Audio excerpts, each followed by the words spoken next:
Thank you. I yield back, Mr. Chair. Thank the gentleman, Mr. Case.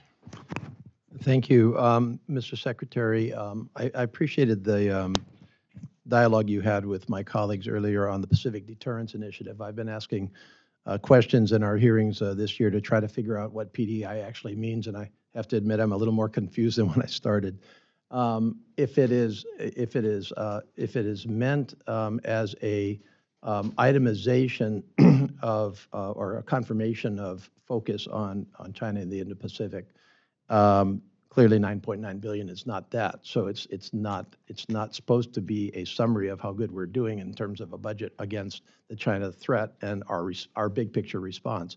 If it's meant to be kind of a more of a short-term laundry list for things that we need, isolated things that we need to be doing in conjunction with ancillary to a specific part of our budget, I can understand that. But when I take a look at the PDI list that we have for this year, clearly some things I think fit into that category, but others, for example, weapons acquisition, it seems to me should be kind of more of a base budget as opposed to PDI quantified. So it's not necessarily a question, just an observation, and I'm not sure what it means nowadays. And I'd love to work with, we've had some answers have been to the effect of, it can mean a lot of things to a lot of people. It's accounting.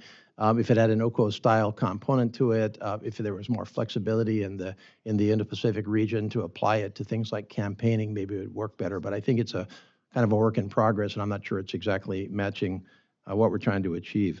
But that's more of a rhetorical statement. My question has to do with this comment. I think we all realize in spades that wherever in the world it is, we can't do this alone. We shouldn't do this alone. We're not going to do this alone, and we need to have our partners and allies be full contributors along the way, full participants. We certainly have seen this in Europe, as you pointed out in your opening statements, and we've seen a real increase in the Indo-Pacific as well.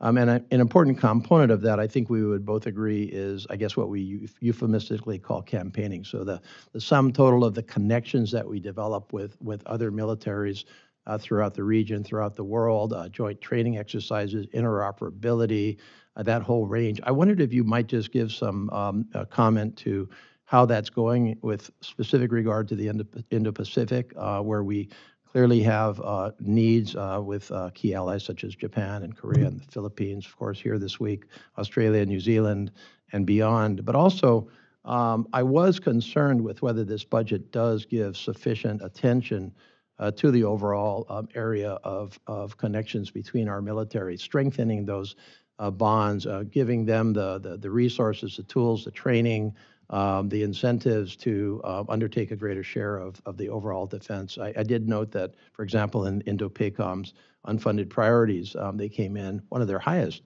unfunded priorities was about $500 million for campaigning. So I just wondered if that's how Indo-PACOM feels about campaigning, and I value their input, why didn't that get into the base budget? Or where does campaigning stack up? How do you think it's going, and how do you think we fund it properly? Thanks, sir. As the chairman indicated earlier, these operations and exercises are fundamental to our readiness, and you see us investing some $147 billion into readiness. That's a decision that we made in light of the fact that there is a cap on the top line. So we chose to invest in readiness and some modernization, and also taking care of our people.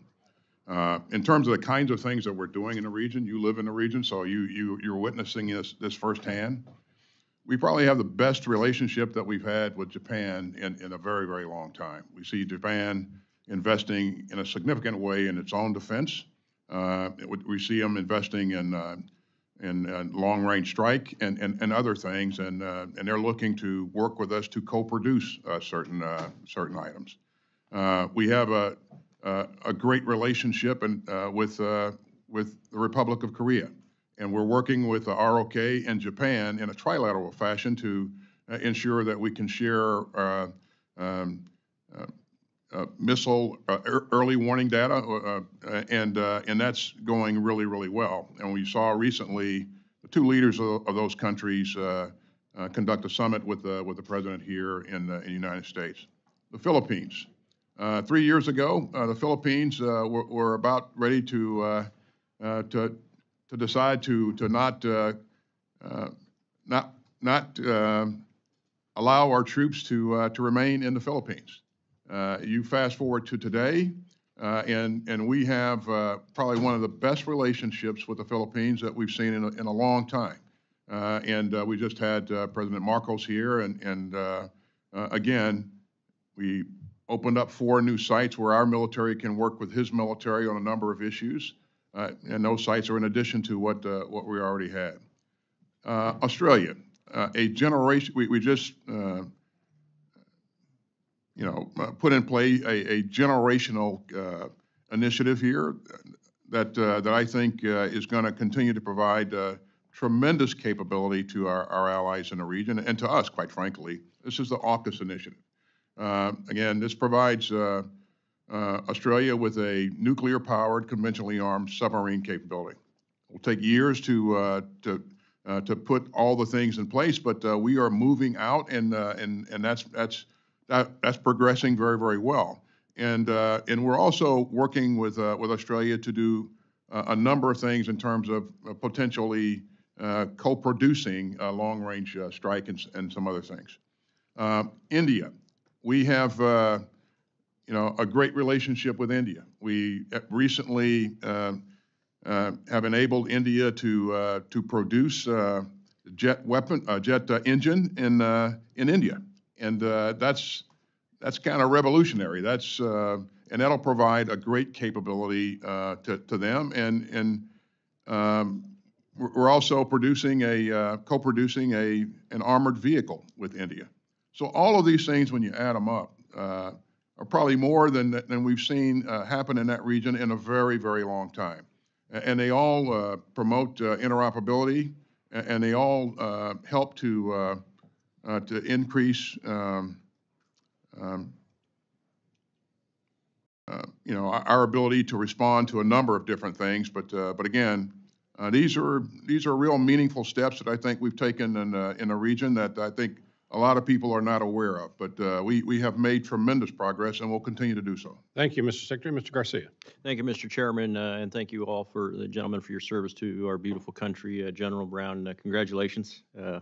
Pretty good for a Viper guy to be where you are right now. So I see our biggest near-term